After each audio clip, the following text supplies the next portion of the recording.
Bakunzi ba Josata TV turabasuye, twizere ko mumeze neza cyane, twizere ko muri amahoro, twizere ko umunsi wanyu uri kugenda neza cyane. Nkuko rero nabi basezeranije nzaye nyenda mbagezaho amakuru cyangwa se amateka ya bamwe mu bayobozi ba M23. Ngira ngo twaje tubigaruka kuri bamwe mu bayobozi ba M23 tugenda tugaragaza amateka yabo.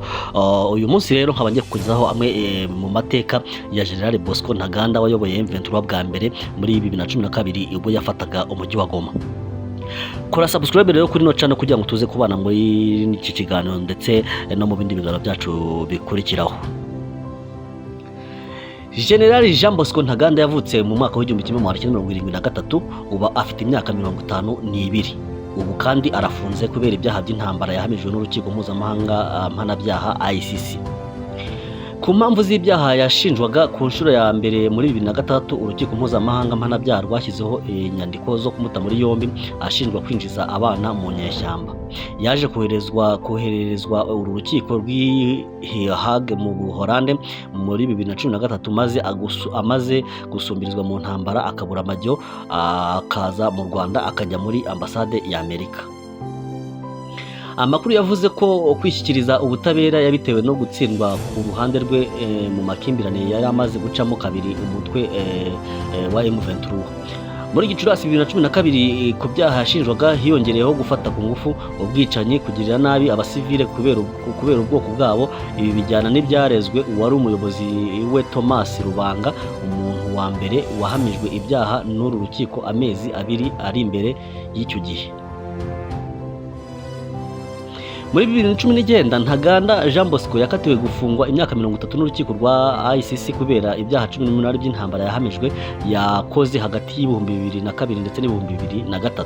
Yahamijwe ibyaha by'intambara birimo gufata ku ngufu, ubwicanyi n'ibindi byakorewe muri Repubulika Iharanira Demokarasi ya Kongo ubwo yari umuyobozi w'umutwe w'inyeshyamba wa UPC.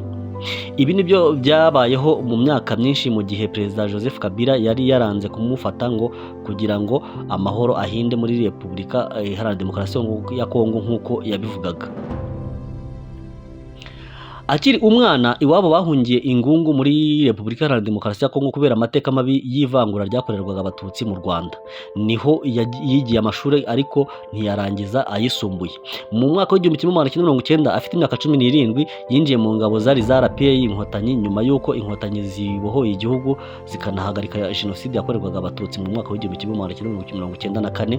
Ntaganda rero yahise agana muri Repubulika Iharanira Demokarasi ya Kongo ahari imitwe yitwaje intwaro myinshi.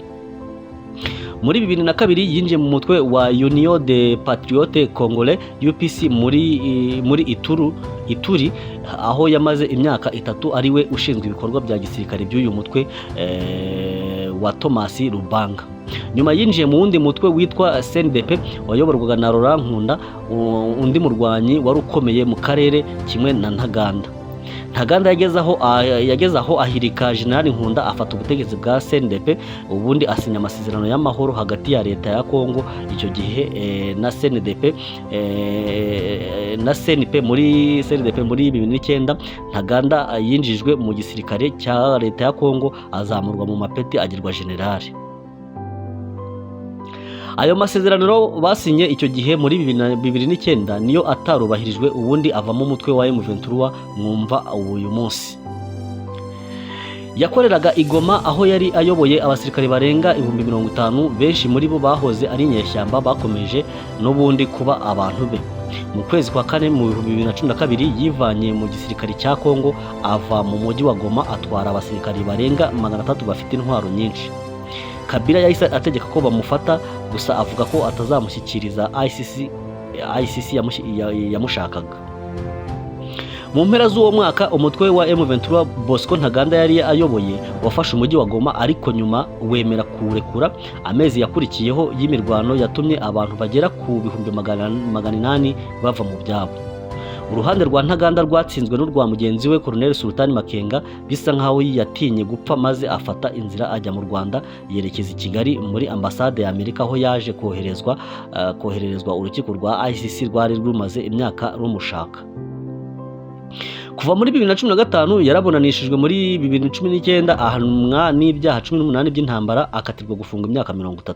Kugeza ubu Bosco Ntaganda aracyafunze. Amakuru aheruka gusohoka muri 2022 yavugaga ko yavanywe aho yari afungiye akimurirwa muri gereza yo mu Bubiligi.